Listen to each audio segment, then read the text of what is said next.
everybody? Appreciate y'all for tuning back in. Today we're going to be reviewing the Nike GT Cut 3. I can't take no loss. I don't even know what it costs. I hit the ground, then it go off. Yeah, hit the ground, then it go off. Yeah, I can't take no loss. I don't even know what it costs. Yeah, I hit the ground, then it go off. Yeah, hit the ground, then it go off.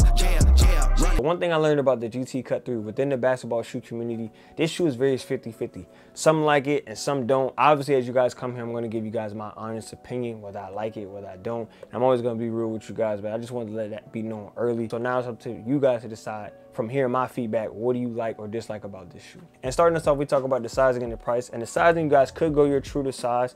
Just note, I'm a size 12 and my toe was hitting the toe box a little bit. Not too much while I was playing, but I noticed when I did some certain stops on the dime pull-ups, my toe would hit the toe box. So if you guys wanted to, you guys could go up that half a size just for that extra bit of space with your toe. And also if you're a wide footer, most of the time you guys are gonna need some space towards on the side of your foot here. So if you wanted to, like I told you guys could go up that half a size. It is still gonna be nice and tight around the ankle.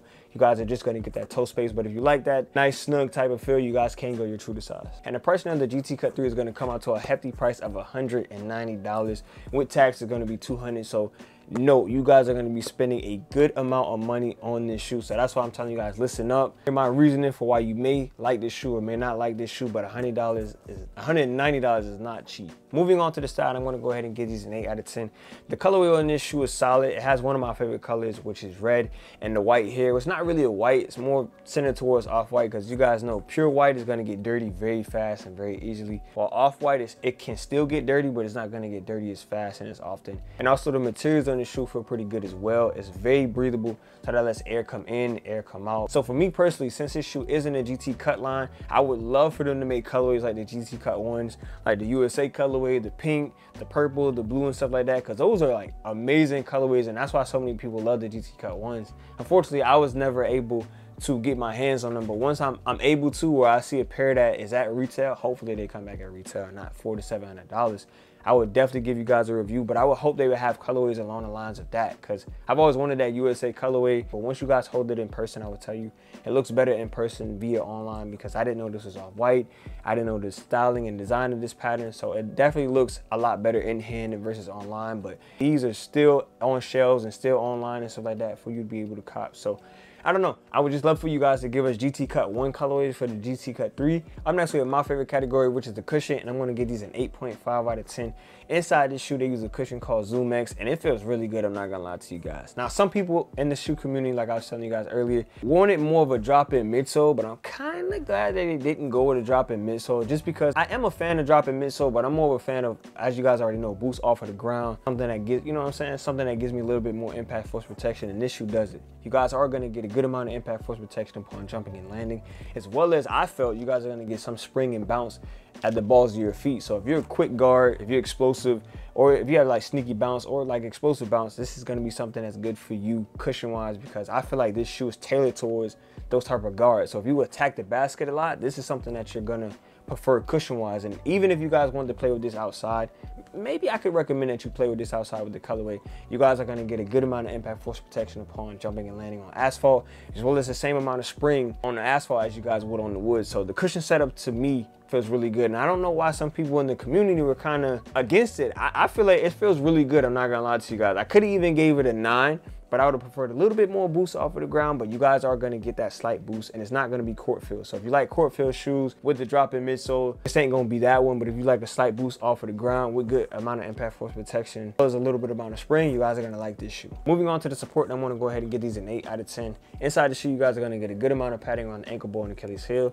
You guys are going to get a little bit of something around the tongue, but where the shoe is going to be really nice and solid at is the ankle security around the foot, as well as, like I was telling you guys earlier, if you do decide to go your true to size, understand that here and there on some dribble pull-ups, I promise you guys are going to be hitting your toe on the toe box, which may become and feel a little bit uncomfortable. So if you guys wanted to, like I said earlier, you guys could go up that half a size. If you're a wide footer, understand this shoe is, I don't want to say snug, but it is somewhat tight. So I think if you guys want, you guys could go up a half a size as well, just to have that extra bit of space around at the front of your foot, as well as where the toe is. But if you guys prefer a nice snug fit, then go ahead and get your true to size. Now, while I was playing inside this shoe, I feel like the play styles for this shoe is going to be very guard focused, quick, speedy, shifty, crafty. Ending it off, we have the traction, and I'm going to go ahead and get these an 8 out of 10. On this shoe, you guys are going to hear a great amount of squeaking. and bite, as well as the back here is going to be translucent. So you guys already know how I feel about that. Translucent can be a hit or miss. And for me, these did hit. Now, throughout the community, for some people, this shoe traction pattern is not good at all. And for some people, this shoe traction pattern is good. For me, it is going to be good, especially if your court is going to be clean and kept up. So if you have if you go to a YMCA, LA Fitness, and they keep the court up, this shoe is going to perform great. If it's a good court, like it's somewhat dusty, but somewhat not, it is going to perform really good. But if it's really dusty, I would tell you guys, it's going to perform at a low level, because I don't know if you guys can see back here, it is going to attract, on the white part, it is going to attract some dirt and dust. And I did feel a little bit of slipping out, nothing too crazy, but I did feel a little bit of something. So with that being said, I don't know if I would tell you guys, well, maybe you could wear this outside. I wouldn't recommend that you hoop with a $190 shoe outside, like, at all. But if you had nothing else to hoop with and you needed something to do and you needed something to hoop in, you guys could stimulate for going ahead and take that outside. Like I said, I wouldn't recommend it. I would keep it on the inside court only. But while my foot was inside this shoe, like I was telling you guys, I felt a really good amount of grip and bite, and I did feel a little bit of slipping out here and there against dust. And ending it off with the ranking of the GT Cut 3, I'm gonna go ahead and give these a B+. Now, I didn't think they would get that high, but at the same time, I didn't think they would get that low. Because like I said, some people in the community really love this shoe and some people in the community really don't like this shoe. I'm in between. I really like it. I feel like it could have been a little bit better, but nothing is wrong with a B+. The style for me is not too bad. Obviously, I would prefer a better color. Well, it's a debut shoe, so I know they're gonna have more fire colorways that come out. I don't think it's gonna be as clean as the GT Cut 1, because like I said, I feel like the GT Cut 1 had the best aesthetic and best colorways of that line. The cushion of the GT Cut 3, in my opinion, is the best aspect about the shoe. You guys are going to get a good amount of impact force protection upon jumping and landing, as well as that spring and bounce inside the balls of your feet. And every jumper knows that this is one of the most important points of jumping off of the ground and landing upon the ground. I'm kind of glad they didn't decide to go and drop a midsole and a court feel type of shoe, because you guys are going to get a slight bounce off, a slight boost off of the ground, just because I've never been a court feel type of person. You guys already know cushion is my favorite aspect of a shoe.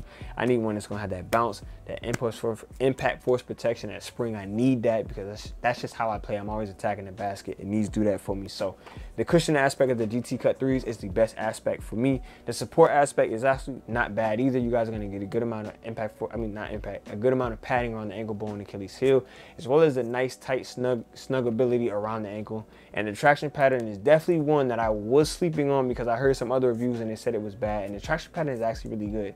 You guys are gonna hear great squeaking, a good amount of grip and bite upon lateral movement, stopping on a dime. You guys might slip out a little bit, so if your court is very, very, very dusty, I would tell you guys I'm not too sure if you want to wear it. But if it's semi-dusty and semi-clean, or if it's a great court, then I would tell you guys to go ahead and wear it. And I wouldn't recommend that you guys go ahead and step with this outside, just because I feel like it might not last against dirt and asphalt, especially the translucent bottom back here.